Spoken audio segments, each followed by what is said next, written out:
चीनी से कितनी अलग होती है मिश्री? सेहत के लिए क्यों माना जाता है उसे बेहतर? मिश्री और शक्कर में काफी अंतर होता है। इनके बनने का तरीका तो अलग होता ही है। सेहत को लेकर भी यह शक्कर से बिल्कुल ही अलग मानी जाती है। जहां रोजमर्रा इस्तेमाल की जाने वाली शक्कर को इंसान की सेहत के लिए जहर की तरह माना जाता है, वहीं मिश्री के कई लाभ बताए जाते हैं।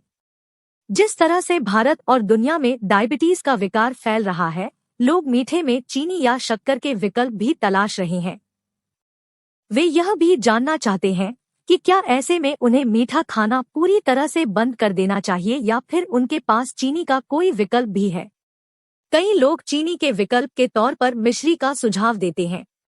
यहाँ तक कि सेहतमंद लोगों को भी सलाह दी जाती है कि वे चीनी को पूरी तरह से छोड़ मिश्री अपना ले।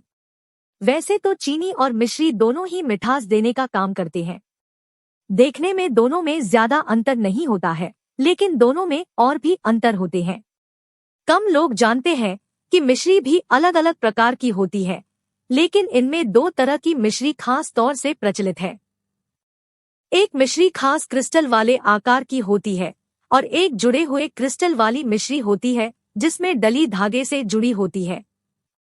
इसका प्रचलित नाम धागे वाली मिश्री भी है। कई लोग इसी को असली मिश्री कहते हैं। चीनी और मिश्री में सामान्य अंतर यही माना जाता है कि जहां चीनी मिल में बनती और बारीक दानेदार होती है, आजकल इसे चाय, पेय पदार्थ, मिठाई आदि में डाला जाता है। चीनी घर घर में उपयोग में लाई जाने वाली चीज हो गई है। वहीं मिश्री अब केवल त्योहारों और पूजा पाठ आदि के प्रसाद तक सीमित रह गई है। कई आयुर्वेदिक उपचारों में इसके खूब उपयोग होता है, जबकि आजकल इसे लोग घरेलू उपचार के लिए रखने लगे हैं। चीनी या शक्कर को गन्ने से बनाया जाता है। इसके लिए खास तरह के मशीनों का उपयोग होता है, जिनमें अलग अलग रसायनों की मदद से गन्ने के रस को रिफाइन किया जाता है। इस तरह से चीनी केवल मिल या फैक्ट्री में ही तैयार हो सकती है। इन्हीं रसायनों की वजह से गन्ने का रस का हरा रंग गायब हो जाता है और तैयार चीनी सफेद रंग की हो जाती है। अंतिम प्रक्रिया में इसे छोटे घनों के रूप में तैयार किया जाता है, जिससे इसे फुटकर बेचने खरीदने में आसानी होती है। वहीं मिश्री बनाने के लिए गन्ने रस के वाष्पीकरण से तैयार शुगर सिरप को पानी में घोलकर इसका क्रिस्टलीकरण किया जाता है। फिर इस घोल को तार की मदद से ठंडा किया जाता है।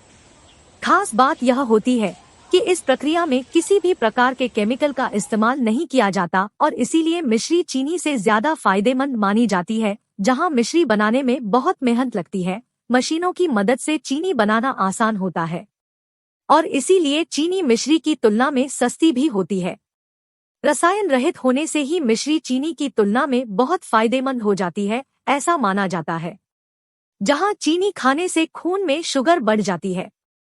मिश्री का सेवन न केवल खून में शुगर के अनियंत्रित नहीं होने देता बल्कि विटामिन और मिनरल भी देता है। मिश्री को कई घरेलू उपचार में इस्तेमाल किया जाता है।